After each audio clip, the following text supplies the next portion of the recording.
কিন্তু আল্লাহ বিশ্বনবী রাহমাতুল লিল আলামিন ওনার কলেজার টুকরোমে ফাতেমা রাদিয়াল্লাহু আনহার ঘরে যেই মাত্র প্রবেশ করলেন, এখন তাকায় দেখে হযরত ফাতেমা সাইয়্যিদাতুন নিসাঈ আহলিল জান্নাহ, যিনি জান্নাতি যুবতীদের সরদারনি হবে, উনার ঘরে খাবার নাই, আল্লাহর নবীর হাতেও খাবার নাই যে ফাতেমারে দুইটা খেজুর উপহার দিবে, দুইটা খেজুর হাদিয়া দিবে। আল্লাহর নবী ঘর থেকে বের হয়ে চলে গেলেন ইহুদির বাড়িতে, ইহুদির খেজুর বাগানে গিয়া ডাক দিয়ে বলে, ইহুদি রে, তোমার এই বাগানে কি একটু কাজ করার সুযোগ হবে? ইহুদি বলে, আমিও তো একজন কর্মচারী খুঁজতেছি। ও ইহুদি, তুমি কি করো, কি জন্য কর্মচারী খোঁজো? ইহুদি বলে, এই যে আমার খেজুর বাগান, এই বাগানে পানি দেওয়ার দরকার, পানি দেওয়ার জন্য একজন কর্মচারী দরকার। চিন্তা করেন, বিশ্ব নবী যিনি তাম পৃথিবীর জন্য রহমত, আখিরাতেও আমাদের জন্য রহমত, সেই বিশ্ব নবী কাজের জন্য বলতেছেন ইহুদিকে। কিন্তু আল্লাহ নবী যদি বলতেন, সাহাবীরা আমাকে একটু 5টা 10টা খেজুর দাও, বাপ ছিল না।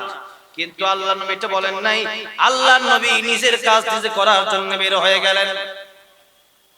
আল্লাহ নবী বিশ্ব নবী রাহমাতুল লিল আলামিন ডাক দিয়ে বললেন, ইহুদি রে, তোমার এই বাগানে আমি মুহাম্মদ সাল্লাল্লাহু আলাইহি ওয়াসাল্লাম পানি দিতে চাই, এর বিনিময়ে তুমি আমারে কি দিবা? ইহুদি কয়, ও মুহাম্মদ সাল্লাল্লাহু আলাইহি ওয়াসাল্লাম। তখন ইহুদি বুঝতে পারে নাই তিনি যে বিশ্ব নবী। ইহুদি ডাক দেয়া কয়, ঠিক আছে, পানি দাও, পানি দাও, আর আমার খেজুর বাগান থেকে তোমারে আমি খেজুর দেব। পানির বদলে কি দিবে? খেজুর দিবে।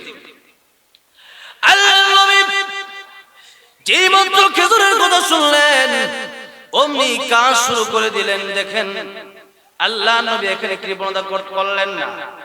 আল্লাহর নবী কোন সাহাবীকেও বললেন না, সাহাবীরা তোমরা কাজ করো। নবী নিজেই কাজ করা শুরু করলেন। পানি উঠাইতেছেন, পানি উঠাইতেছেন। কয়েক বালতি পানি ওঠানোর পরে রশিটা ছিঁড়ে গেছে, বালতিটা ছিঁড়ে কুয়ার তলে চলে গেছে। ইহুদি যেই মাত্র দেখল আল্লাহর নবীর হাত থেকে বালতিটা কুয়ার ভিতরে চলে গেছে, এমনি আল্লাহর নবীকে ডাক দিয়া করেন, ও মুহাম্মদ সাল্লাল্লাহু আলাইহি ওয়াসাল্লাম, বালতি কেন কুয়ার মধ্যে ফেলে দিলা? ইহুদি এত বড় সাহস! ইহুদির সাথে সাথে আমার কলেজার টুকরা বিশ্ব নবী মুহাম্মদ নবী সাল্লাল্লাহু আলাইহি ওয়াসাল্লামের গালে একটা থাপ্পড় দিয়েছে। নাউজুবিল্লাহ কোন! আল্লাহর নবীর গালে যে মাত্র থাপ্পড় দিয়েছে, আল্লাহর নবী তো সুন্দর ছিলেন, এত সুন্দর ছিলেন। আমিনার গর্তে আল্লাহর বিশ্ব নবী যখন জন্মগ্রহণ করলেন, আমিনা ডাক দিয়া বলেন, ও মক্কার লোকেরা, মক্কার ভিতরে এত সুন্দর ছেলে আমি কোনদিন দেখি নাই। আব্দুল মুত্তালিব ডেকে বলে, আমিনা, এই মক্কা কেন, মদিনা কেন? ব্যবসার জন্য বহু জায়গায় আমি গিয়েছি, যত জায়গায় আমি গেলাম আমার নাতি মুহাম্মদে আরবি সাল্লাল্লাহু আলাইহি সাল্লামের মতো সুন্দর চেহারাওয়ালা বাচ্চা আমি জিন্দেগিতে কোনোদিন দেখি না। জিবরাইল ডেকে বলেন, ও আল্লাহর নবী দাদা আব্দুল মুত্তালিব, শুধু এই কথা বললেই হবে না, আমি জিবরাইল তাম পৃথিবী সফর করেছি। আমি জিবরাইল তাম পৃথিবী যে সফর করলাম, তাম পৃথিবীতে আমি জিবরাইল কোনদিন এই নবীর মতো সুন্দর সন্তান আর দেখি নাই। আল্লাহ রাব্বুল আলামিন বলেন, পৃথিবীর মানুষ এত সুন্দর করে আমার বন্ধু আমার হাবিবকে আমি আল্লাহ বানাইলাম। तमाम পৃথিবীর সবার সৌন্দর্য যদি একসাথে করা হয়, বিশ্ব নবীর সাথে কোনো তুলনা হবে না। তোমার সৃষ্টি যদি হয় এত সুন্দর, না জানে তাহলে তুমি কত সুন্দর, কত সুন্দর তোমার সৃষ্টি যদি হয় এত সুন্দর, না জানি তাহলে তুমি কত সুন্দর, কত সুন্দর। দুনিয়া সুন্দর, মানুষ সুন্দর, আসমান সুন্দর, জমিন সুন্দর, সুন্দরে সুন্দরে পাল্লা, জানি না কত সুন্দর তুমি আল্লাহ, জানি না কত সুন্দর তুমি আল্লাহ। ঠিক না বে ঠিক? আমার সাথে বলেন, দুনিয়া সুন্দর, মানুষ সুন্দর, আসমান সুন্দর, জমিন সুন্দর, সুন্দরে সুন্দরে পাল্লা, জানি না কত সুন্দর তুমি আল্লাহ, জানি না কত সুন্দর তুমি আল্লাহ।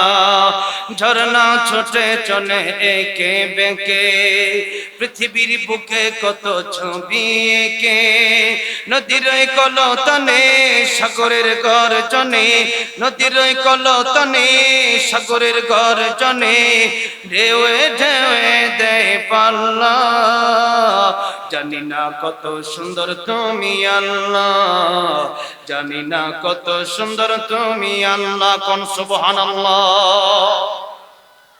আল্লাহ রাব্বুল আলামিন বলেন, এত সুন্দর করে আমি আর পৃথিবীর কোনো মানুষকে বানাই নাই। সেই নবীকে যখন চর মারছি, ইহুদির হাতে থাপ্পড়ে দাগটা নবীর গালে পড়ছে। ও মুহাম্মদ, কেন বলতে তুমি ফেলে দিয়েছো? আল্লাহর নবী ডাক দিয়া কয়, ইহুদি রে, যে কয়েক বালতি পানি উঠাইছে এর খেজুর দিয়া দাও, আমি আর পানি উঠাবো। আল্লাহর নবীকে খেজুর দিয়ে দিল, আল্লাহর নবী চলে যায়, কিন্তু ইহুদি পিছন থেকে গালি দেয়, কয় যে এমন একজন লোক কর্মচারী রাখলে আমার বালতিটা ফালাই দিছে। কি তার বালতির দাম?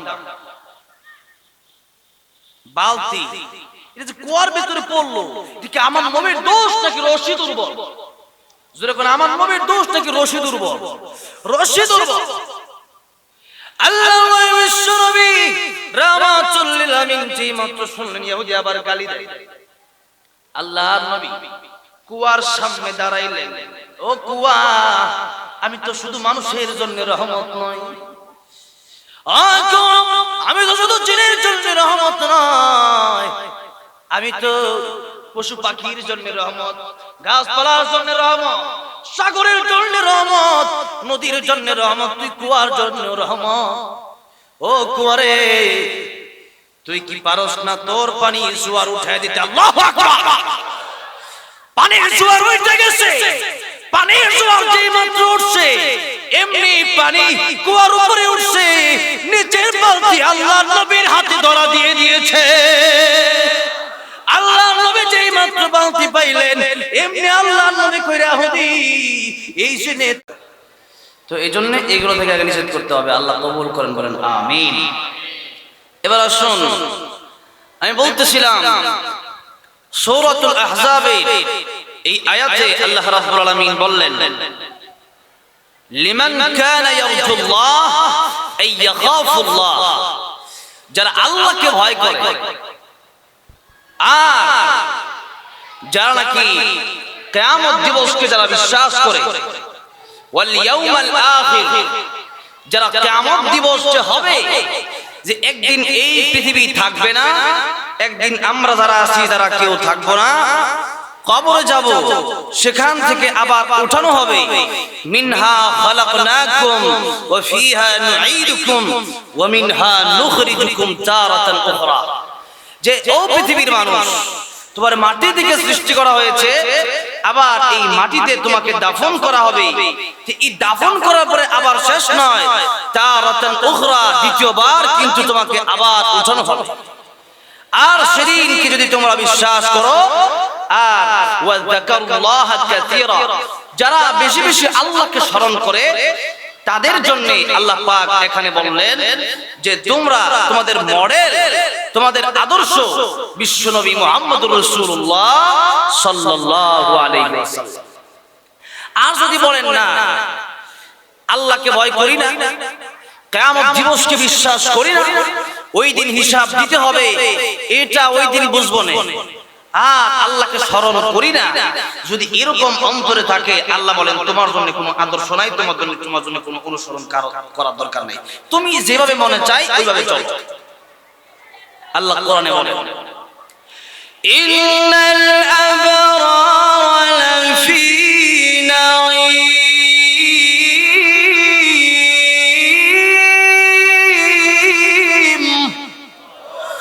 ওয়া ইন্নাল ফুজ্জার লাফি জাহিম।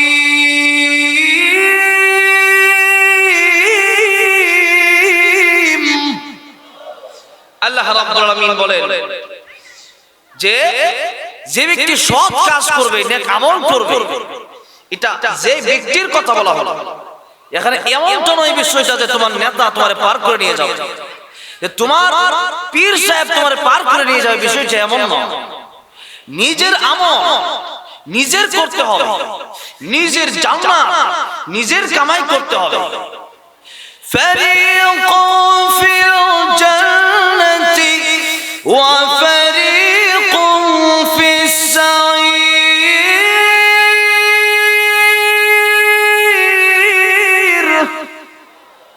আল্লাহ রাব্বুল আলামিন বলেন দল হবে এই দুইটা, একটা হবে জান্নাতি আর একটা হবে জাহান্নামী। তুমি কোনটায় যেতে চাও? যদি চাও যে আমার জান্নাতে যাবা, তাহলে আল্লাহ রাব্বুল আলামিন প্রথমে এই দুইটা পরামর্শ, প্রথমে এই দুইটা শর্ত দিয়েছেন। এই দুইটা শর্ত তুমি মানতে পারো, তাহলে তোমার জন্য জান্নাত আছে। আল্লাহ রাব্বুল আলামিন বলেন ইন্নাল্লাযীনা আমানু ওয়া আমিলুস সালিহাতি কানাত লাহুম জান্নাতুল ফিরদাউসি নুজুলা খালিদিনা ফিহা লা ইয়াবগুনা আনহা হিওয়ালা। আল্লাহ রাব্বুল আলামিন বলেন এক নম্বরে ঈমান, দুই নম্বরে নেক আমল। এই দুইটা যদি তোমাদের থাকে, তোমাদেরকে আমি আল্লাহ রাব্বুল আলামিন এমন জান্নাত দিব, এই দুনিয়ার সমান 10 দুনিয়ার পরিমাণ একটা জান্নাত তোমাদেরকে আমি দেব। সুবহানাল্লাহ। এই দুনিয়ার চেয়ে আর 10 গুণ বড় হবে সেই জান্নাত। এই জান্নাতে তোমাদেরকে আমি প্রবেশ করাবো, এবং সেই জিন্দেগি হবে অনন্তকালের জিন্দেগি। ওই জীবনে কোনোদিন হায়াত ফুরাবে না। আমাদের জীবনে মনে করেন আমরা বলি তোমার বয়স কত হয়েছে, তখন বলি যে বয়স 30, ও 5 বছর বড় হয়ে গেছে। মানে আমরা মনে করি হায়াত বাড়ে, অনেকেই বলি, কিন্তু মূলত আমাদের হায়াত বাড়ে না, হায়াত কমতেছে। হায়াত কি করতেছে? হায়াত কমতেছে। বরফের পানি যেমন গলে যায়, মানুষের হায়াত এমনি ভাবে কমতেছে, মানুষ বুঝতেছে না।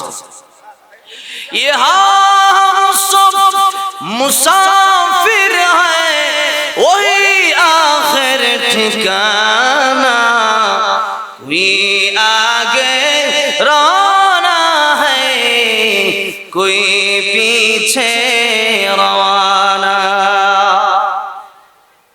আমাদের জীবন কে কোন সময় চলে যাবে, কার কখন কার সামনে মালাকুল মাউত হাজির হবে, এটা আমরা জানি না। এমন মুসাফির এখান থেকে চট্টগ্রাম অথবা সিলেট গেলে আমরা চিন্তা করব যে আজকে হয়তো যাব, 2 দিনের মুসাফির হব, আবার নারায়ণগঞ্জ গাউসিয়া চলে আসবো। কিন্তু আল্লাহ রাব্বুল আলামিন আমাদেরকে এমন মুসাফির বানায় পাঠাইলেন যে মুসাফির আমরা কতদিনের আসছি এটা কেউ বলতে পারবো না। কে কতদিনের জন্য আসছি, কে কতদিন বাঁচবো এটা কেউ বলতে পারবো না। আজকে রাতেই আমার মৃত্যু হতে পারে, আমার আজকের জীবনের এই বয়ান আমার জীবনের শেষ বয়ান হতে পারে। আজকের এই জীবনের আপনি যে বয়ান শুনতে আসলেন, আপনার শোনা আজকের জীবনের শেষ শোনা হতে পারে। এই জন্য আল্লাহ রাব্বুল আলামিন বললেন তোমাদেরকে আমি জানাইলাম না। আল্লাহ পাক কেন জানাইলেন না? এজন্য জানাইলেন না যে ও পৃথিবীর মানুষ 24টা ঘন্টা তুমি আমি আল্লাহর ইবাদত করো, 24টা ঘন্টা যদি আমি আল্লাহর ইবাদত করো তাহলে কিয়ামতের ময়দানে মিজানের পাল্লা দিয়ে মাপা হবে নেক আমল আর বদ আমল, এগুলো মাপা হবে। তুমি যদি ইবাদত বেশি করো, তোমার এই ইবাদতের পাল্লা যদি নেকের বাড়ি হয়, তোমাকে আমি আল্লাহ রাব্বুল আলামিন ডান হাতে আমলনামা দিব। সুবহানাল্লাহ। তো সেদিন যদি ডান হাতে আমলনামা পেতে হয়, জান্নাতে যেতে হয়, আল্লাহ রাব্বুল আলামিন বললেন তাহলে তোমরা নেক আমল করো, তোমরা আমি আল্লাহর ইবাদত করো। আল্লাহ রাব্বুল আলামিন বলেন ওয়াবুদুল্লাহ ওয়ালা তুশরিকু বিহি শাইআ ওয়া বিল ওয়ালিদাইনি ইহসানা। আল্লাহ রাব্বুল আলামিন বলেন তোমরা ইবাদত করো আমি আল্লাহ। আল্লাহর ইবাদতের সাথে কাউকে শরীক করা যাবে, কারো পায়ে গিয়ে সিজদা দেওয়া যাবে না, কোন মাজারে গিয়া সিজদা দেওয়া যাবে না, কবরের কাছে চাওয়া যাবে না, কোন পীরের কাছে চাওয়া যাবে না। চাইতে হলে একজনের কাছে চাইতে হবে, তিনি কে? আল্লাহ রাব্বুল আলামিন আমাদেরকে শিখিয়ে দিলেন যে তোমরা নামাজ যখন পড়বে, নামাজের প্রত্যেক রাকাতে আল্লাহ রাব্বুল আলামিন এই সূরা ফাতিহা ওয়াজিব করে দিয়েছেন।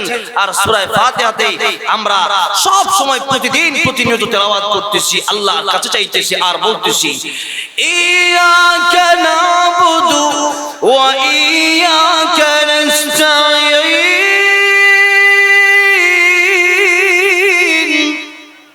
আল্লাহ রাব্বুল আলামিনের কাছে বলতেছি আল্লাহ আমরা কেবলমাত্র তোমার ইবাদত করি আর তোমারই কাছে আমরা সাহায্য চাই।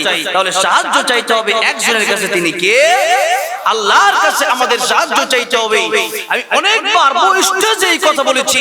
গতকালকে আমি কুমিল্লা গিয়েছিলাম, নোয়াখালী, চাঁদপুর গিয়েছিলাম, লক্ষ্মীপুর। তো সেখান থেকে যাওয়ার সময় দেখলাম এত মাজার, আর মাজারগুলোকে টাইলস করে এরপরে মোমবাতি দিয়া ওখানে গিয়া মানুষ ওখানে পীরের কাছে চাইতেছে, কবরে গিয়া চাইতেছে, কবরে গিয়া মানত করতেছে। নাউজুবিল্লাহ। আমি তো এক মাস হলো মাত্র আমি প্যারা নবী কলিজার টুকরা বিশ্ব নবী রওজা আতহারে সালাম দিয়ে এসেছি। এই তো এক মাস হলো, কই 10,000 সাহাবায়ে কেরামের কবর আমি জিয়ারত করে এসেছি, ওখানে তো কোনো চিহ্ন মাত্র নাই। আমি জিজ্ঞাসা করলাম যে কোনটা হযরত আলী রাদিয়াল্লাহু আনহুর কবর, কোনটা হযরত উসমান রাদিয়াল্লাহু আনহুর কবর। বলল যে হুজুর এগুলো জিজ্ঞাসা করার দরকার নেই, চলে যান, যার কবরই হোক আপনি জিয়ারত করে চলে যান। রাসূলুল্লাহ সাল্লাল্লাহু আলাইহি ওয়াসাল্লামের রওজা আতহার যারা হাজী সাহেব গিয়েছেন, একদিকে প্রবেশ করতে হয়, আরেক দিক দিয়ে বের হতে হয়। তো আমরা প্রবেশ করলাম, তাহাজ্জুদ নামাজের সময় ঢুকলাম, তখন একটু মানুষের ভিড় কম থাকে, তো তখন আমরা ঢুকলাম। তো রাসূলুল্লাহ সাল্লাল্লাহু আলাইহি ওয়াসাল্লামের রওজা আতহারে আসসালাতু ওয়াসসালামু আলাইকা ইয়া রাসূলুল্লাহ, আসসালাতু ওয়াসসালামু আলাইকা ইয়া হাবিবাল্লাহ বলতেছি, আসতেছি। তো প্রতিমধ্যে দেখলাম কিছু মানুষ ওখানে দাঁড়ায় মানে দোয়া করতে চাচ্ছে, অথবা সেখানে আল্লাহর রাসূল সাল্লাল্লাহু আলাইহি ওয়াসাল্লামের কাছে কিছু চাওয়ার জন্য চেষ্টা করতেছে। এমনি পুলিশ ওখানে দাঁড়ায় আছে, নিষেধ করতেছে এখানে দাঁড়ানো যাবে না, নবীর কাছে চাওয়ার কোনো সিস্টেম নাই, চাইতে হলে আল্লাহর কাছে চাও। আলহামদুলিল্লাহ। তো এই জন্য আমি বলতে চাই পৃথিবীতে যত পীর আছে সবার বড় পীর আমার নবী। কথা ঠিক না বেঠিক? আমার নবীর চেয়ে বড় পীর কেউ আছে? সাহাবায়ে কেরাম হলো এরপরের সিরিয়াল হলো সাহাবায়ে কেরাম রাদিয়াল্লাহু আনহুম আজমাইন, ওনাদের হচ্ছে এরপরের সিরিয়াল। তাহলে ওনাদের চেয়ে সাহাবায়ে কেরামদের চেয়ে বড় পীর বর্তমানে আছে। তাহলে এত বড় পীর আমার নবীর কবরে যাওয়া গিয়ে ওখানে চাওয়ার কোনো সিস্টেম নাই, তাহলে মাজারে গিয়ে চাওয়ার কোনো সিস্টেম আছে? নাই। এই জন্য মাজারে গিয়ে সিজদা দেওয়া যাবে না, কবরে গিয়ে পূজা করা যাবে না, এটা সম্পূর্ণ শিরক। অনেকে এরকম চিন্তা করতে পারেন যে আল্লাহর ওলির কাছে চাইলে মনে হয় আল্লাহর ওলি দিতে পারে। কেমনে আপনি আল্লাহ ওলি দেবে? আল্লাহর ওলি যদি যাওয়ার ক্ষমতা থাকতো, আল্লাহর ওলি নিজের হায়াতেই তো আল্লাহর ওলি বানাইতে পারলো না। ও মুসলমান, ভালো করে বুঝেন, এই ব্যক্তিটা যে ব্যক্তিটা কবরে চলে গেল, অবশ্যই মানলাম শাহজালাল রাহমাতুল্লাহি আলাইহি আল্লাহর ওলি ছিলেন, শাহপরান রাহমাতুল্লাহি আলাইহি আল্লাহর ওলি ছিলেন। এরপরেও বাংলাদেশটা হলো ওলি আল্লাহর দেশ। ওলি আল্লাহর দেশে অনেক ওলি ছিল, কিন্তু এদেরকে কবর দেওয়া হলে, ওনাদেরকে কবরে দেওয়া হলে এই কবরে চাওয়ার কোনো সিস্টেম নাই। এই জন্য কারণ আল্লাহ রাব্বুল আলামিন বেজার হয়। আল্লাহ রাব্বুল আলামিন বলেন ইন্নাশ শিরকা লাযুলমুন আযীম। ইন্নাল্লাহ, আল্লাহ রাব্বুল আলামিন বলেন ইন্নাল্লাহা লা ইয়াগফিরু আন ইউশরাকা বিহি ওয়া ইয়াগফিরু মা দুনা যালিকা লিমান ইয়াশা ومن يشرك بالله فقد افترى إثما عظيما আল্লাহ রাব্বুল আলামিন বলেন, আমি আল্লাহ চাইলে তোমাদের সব গুনাহ মাফ করে দেব। আর হ্যাঁ, বাস্তবে এমনটাই, আমাদের আমল দিয়ে আমরা জান্নাতে যেতে পারবো না। এত আমল আমারও হয় নাই, আপনাদেরও হয় নাই। পৃথিবীর মানুষ, আমি আল্লাহর নাম রহমান, আমি আল্লাহর নাম রহিম, আমি আল্লাহর নাম গফফার। বান্দা বান্দিরা রে, গুনাহ তোমরা করিও না, গুনাহ করব না। কিন্তু আরেকটা কথা, মানুষ তো গুনাহ করবে, কিন্তু আল্লাহ রাব্বুল আলামিন ক্ষমাকে ভালোবাসেন। মানুষ যতই গুনাহ করুক না কেন, মহান আল্লাহ রাব্বুল আলামিন তা চাইলে ক্ষমা করে দিবেন। এমন কি কঠিন কিয়ামতের ময়দানে আল্লাহ রাব্বুল আলামিন মানুষকে উসিলা ধরে ধরে একজনকে জান্নাতের ভিতরে প্রবেশ করাবে। একজনের জাহান্নামের ফয়সালা হয়ে যাবে। মহান আল্লাহ রাব্বুল আলামিন বলবেন, ফেরেশতারা রে, তারে নিয়ে যাও জাহান্নামের পথে, জাহান্নামের পথ এদিকে নিয়ে যাও। যেমনি নিয়ে যাবে এমন একটা পথ আল্লাহ দেখায় দিবে, ওই পথ দিয়ে নিয়ে যাও যেই পথে আমার একজন ওলি আছে, যে আল্লাহ ওলিকে মহান আল্লাহ রাব্বুল আলামিন জান্নাতের টিকিট দিয়েছেন। সুবহানাল্লাহ কোন। যেই মাত্র জান্নাত পাইছে, যেই মাত্র জান্নাতের টিকিট পেয়েছে, আল্লাহর ওলি বড় খুশি, আমি তো জান্নাতে যাব। কিন্তু আল্লাহ যেই আল্লাহর বান্দাকে মহান আল্লাহ রাব্বুল আলামিন জাহান্নামের দিকে নিয়ে যেতে বললেন, যেই মাত্র এই বান্দাটা জাহান্নামের দিকে যায়, এমনি আল্লাহ রাব্বুল আলামিন তার মাথার মেমোরিতে একটা চিত্র তুলে ধরলেন। কি চিত্র? এই দুনিয়াতে কে কত কিছু করলো, কত কত মানুষের সন্তান হলো, কত মানুষের ভাই হলো, বোন হলো, কিন্তু আল্লাহ রাব্বুল আলামিন বলেন, ইয়াউমা ইয়াফিরুল মারউ মিন আখিহি ওয়া উম্মিহি ওয়া আবিহি ওয়া সাহিবাতিহি ওয়া বানি। মহান আল্লাহ রাব্বুল আলামিন বললেন, কঠিন কিয়ামতের ময়দানে ভাই বলবেন, আমার ভাই আমি চিনি না। ডাক দিবেন, ও ভাই তুমি না আমার ভাই, তুমি কি আমার চিনো না? বলবে, কিসের ভাই? আমি এক বাপের এক পোলা। কয় বাপের কয় পোলা? এক বাপের এক পোলা। আমার কোনো ভাই ভাই নাই, আমার কোনো বোন নাই। ও মা, এত কাছের তুমি। আল্লাহ রাব্বুল আলামিন যেই মা বাবার কথা কয়েকবার কোরআন শরীফে বলেছেন, যে ও পৃথিবীর মানুষ, ওয়াবুদুল্লাহ ওয়া লা তুশরিকু বিহি শাইআ ওয়া বিল ওয়ালিদাইনি হাসানা ওয়া কাদা রাব্বুকা আল্লা তা'বুদু ইল্লা ইয়্যা ওয়া বিল ওয়ালিদাইনি হাসানা। মহান আল্লাহ রাব্বুল আলামিন বলেন, আমার চূড়ান্ত ফয়সালা হলো যে আমি আল্লাহর ইবাদত করবা, আমি আল্লাহর সাথে আর কাউকে শরীক করবা না। আর এরপরে আল্লাহ রাব্বুল আলামিন হুকুম দিলেন, পিতা মাতার খেদমত করো। কার খেদমত? পিতা মাতার খেদমত করতে বলেছেন। আল্লাহর নবী বিশ্বনবী রাহমাতুল আমিন বলেন, হুমা জান্নাতুকা ওয়া নারুকা, তোমার বাবা আর তোমার মা তোমার জন্য তারা জান্নাত, তোমার বাবা আর তোমার মাই হলো তোমার জন্য জাহান্নাম। হে উম্মতেরা, তোমার বাবা আর মায়ের সাথে তোমরা ভালো ব্যবহার করো, কারণ হলো বাবা আর মার যদি তোমরা কষ্ট দাও, আর বাবা মা যদি তোমাদের উপর বদদুয়া দেয়, এই বদদুয়া মহান আল্লাহ রাব্বুল আলামিন কবুল করে নেবে। তিন ব্যক্তির দোয়া মহান আল্লাহ রাব্বুল আলামিন কোনদিন খালি ফিরে দেয় না। আল্লাহর নবী বলেছেন, এর মধ্যে এক নম্বরে হলো সন্তানের জন্য বাবা মা দোয়া করতে দেরি হয়, মহান আল্লাহ রাব্বুল আলামিন কবুল করতে দেরি করে না। এই জন্য দোয়া চাইতে হলে হুজুরের কাছে যাওয়ার দরকার নাই। দোয়া চাইতে হলে আল্লাহর ওলির কাছে যাওয়ার আগে নিজের মায়ের কাছে যান, নিজের বাবার কাছে যান, গিয়া বলেন, মা গো, ও মা, জীবনে ভুল করেছি, বেয়াদবি করেছি, আর করতে চাই না। যদি ভুল করে থাকেন, বেয়াদবি করে থাকেন, মায়ের পা দুইটা ধরে ক্ষমা চান, আর বলেন, মা আমার জন্য তুমি দোয়া করো। মা দোয়া করবে আপনার জন্য, আল্লাহ রাব্বুল আলামিন আপনার মায়ের দোয়া ডাইরেক্ট কবুল করে ফেলবে। ও মুসলমান ভাইরা, ও ইমানদার ভাইরা, ও মুরব্বী বাবাজিরা, এই যে একটা শিক্ষা, এই যে আমি আপনাদের সামনে বলতেছি মা আর বাবার খেদমত করো, এটা আল্লাহ রাব্বুল আলামিন কোরআনে আমরা শিখাইছি। কোন জায়গা থেকে শিখলাম? কোরআন কোরআন কোরআন কোন জায়গা থেকে শিখলাম? আল কোরআন থেকে শিখলাম।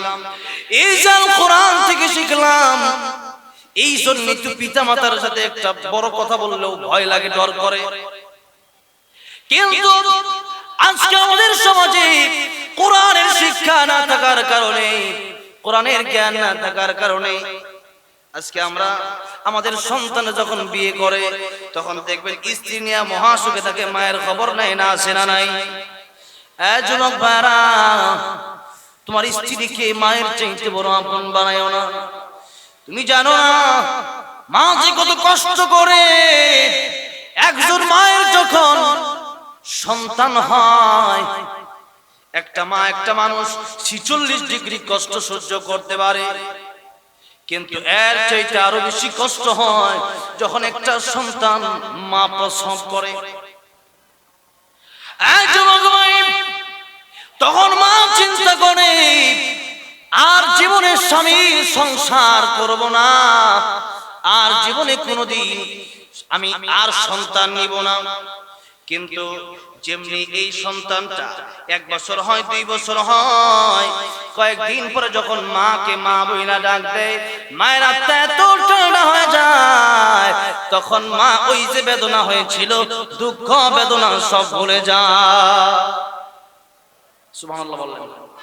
তখন এই মা আবার সন্তান নিতে পারে। এমনি করে একটা মা 20 জন 25 জন পর্যন্ত সন্তান নেই, বলেন না সুবহানাল্লাহ। আমার ভাইয়েরা, মুরব্বী ওয়াজেরা, সন্তানকে কোরআনের শিক্ষা দেন। এই সন্তান আপনার জন্য, আপনার সাথে ভালো ব্যবহার করবে, আপনার খেদমত করবে। সন্তানকে কোরআনের শিক্ষা দেন, মাদ্রাসায় ভর্তি করে দেন। ও মুরব্বী ওয়াজেরা, আপনার রিজিকের চিন্তা আপনার করতে হবে না। আমার সন্তানকে ডাক্তার, ইঞ্জিনিয়ার বানাবো, আমার সন্তান আমাকে ইনকাম করে খাওয়াবে, টাকা পয়সা আমাকে দিবে, এই চিন্তা আপনার করার দরকার নাই। মহান আল্লাহ রাব্বুল আমিন 1500 বছর আগে কোরআনুল কারীমে আয়াত নাযিল করে জানাইলেন, ও পৃথিবীর মানুষ, তোমাদের রিজিকের চিন্তা করার দরকার নাই, রিজিকের চিন্তা করতে হবে না। আমি মহান আল্লাহ রাব্বুল আমিন তোমার সৃষ্টি করার 50,000 বছর আগে তোমার রিজিকের ব্যবস্থা করে রেখে দিয়েছি। সূরা ইয়াসিন আল্লাহ পাক বলেন, ওয়া কুল্লু শাইইন আহসাইনাহু ফি ইমামিন মুবিন।